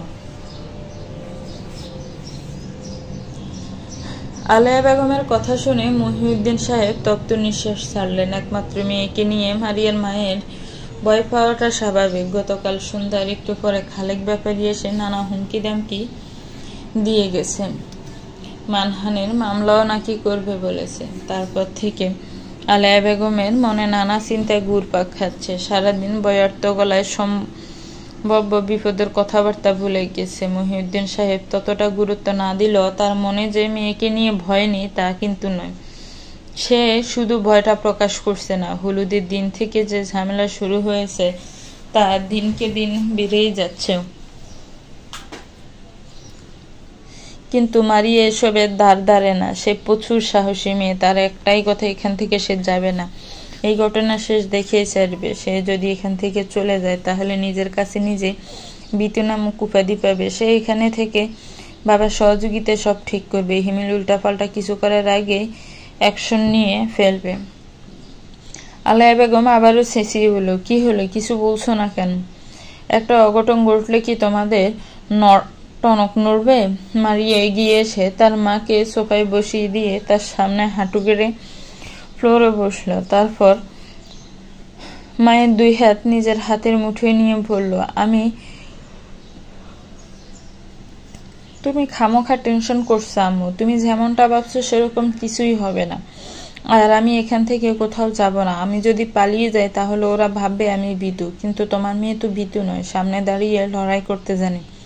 তুমি আর ভাবাই তো আমাকে শিখিয়েছ বিপদে ভয় না পেয়ে ধীর বিশ্বাসের সাথে তা মোকাবিলা করতে। তাহলে এখন মোকাবিলা না করে অন্য কোথাও যাব কেন আমি? সব কুকুর কিন্তু কামড় দেয় না আম্মু। কিছু কুকুরের কাজই দূর থেকে ঘেউ ঘেউ করা। ওই মেম্বারও তার ছেলেও সে ঘেউ ঘেউ করা কুকুর। মুখে টটাস টটাস বলতেই পারে, কিন্তু কাজের বেলায় ঠনঠনাঠন ঘন্টা। আলায়া বেগম রেগে তার হাত সরিয়ে নিয়ে উঠে দাঁড়ালেন। তারপর মুখ ঝামটা মেরে বলল, তোমাদের বাপ বেটি যা মন চায় তা কর, আমি আর কিচ্ছু বলবো না। কিন্তু কোনো অঘটন ঘটলে দুজনের একজনকেও আমি ছেড়ে কথা বলবো না। কথাটা দুজনেই ভালো করে মাথায় ঢুকিয়ে রাখিস। দ্রুত পায়ে রুমে গিয়ে ঠাস করে দরজাটা লাগিয়ে দিলেন আলায়া বেগম। দরজার শব্দে কিছুটা কেঁপে উঠলেন মহিউদ্দিন সাহেব। তিনি এখন গভীর চিন্তায় ডুব দিবেন। মেয়ের চিন্তা তার মাথায়ও গুড়গুড় করছে। আর মারিয়া তার মায়ের রুমের দরজার দিকে তাকিয়ে উঠে গিয়ে টিভি ছেড়ে মুভি দেখায় মন দিল। ভবিষ্যৎ নিয়ে সে কখনো চিন্তা করে না। তা বাসমত ভবিষ্যতে তাই হবে। মহান আল্লাহ তাআলা যা ভেবে রাখবেন। দেখতে দেখতে কেটে গেলেও 2 দিন। ত্রিভু নিজেকে এক প্রকার গুটিয়ে নিয়েছে। কলেজ থেকে বাড়ি থেকে টিউশনি, এই অবধি চালান। জ্বরটাও তার আগের মতো অনেকটা ভালো, আগের থেকে অনেকটা ভালো। তাই কলেজে যাওয়া টিউশনি শুরু করে দিয়েছে। সাথে সেই ছাতার মালিককেও খুঁজে বার করার দায়িত্ব তো আছে। 2 দিন বিকেলে ছাতা দাতার খুঁজে বেরিয়েছিল, কিন্তু তার কোনো হদিস পায়নি। কলেজ শেষ করে আজও পরিত্যক্ত বাস স্টপে দাঁড়িয়ে আছে। যদি তার সন্ধান মেলে। লাল টুকটুকে ছাতাটার দিকে তাকালে তিবু কিরকম জানি একটা ধরে চলে যায়, বড্ড বেশি আকর্ষণ করে। হঠাৎ ঘুমর ঘুমর আওয়াজ ভেসে আসছে, বৃষ্টি আসার পূর্বাভাস। তিবুর কানে একবার সেই শব্দ পৌঁছাতে তড়িঘড়ি করে উঠতে গিয়েও বসে পড়ল। তার মন বলছে ছেলেটা আজ আসবে। আজও যে হঠাৎ বৃষ্টি। একটু আগেও আকাশটা পরিষ্কার ছিল, আর এখন কালো মেঘের মেলা। তীব্র ধারণা সঠিক করে দিয়ে টিপ টিপ করে বৃষ্টি আরম্ভ হলো। ত্রিভু মনে রবীন্দ্রনাথ ঠাকুরের আশার কবিতার 2 লাইন উচ্চারণ করল। নীল নবগণে আশার গগনে তিল ঠাই আর নাহিরে, ওগো আজ তোরা যাস নে ঘরের বাহিরে। গাছের পাতায় বৃষ্টি পড়ে মৃদু শব্দের ঝংকার দিচ্ছে। মনে হচ্ছে কেউ কোনো বাদ্যযন্ত্র বাজানোর দায়িত্ব নিয়েছে। ত্রিভু ছাতা হাতে নিয়ে বৃষ্টি দেখায় মনোযোগ দিল।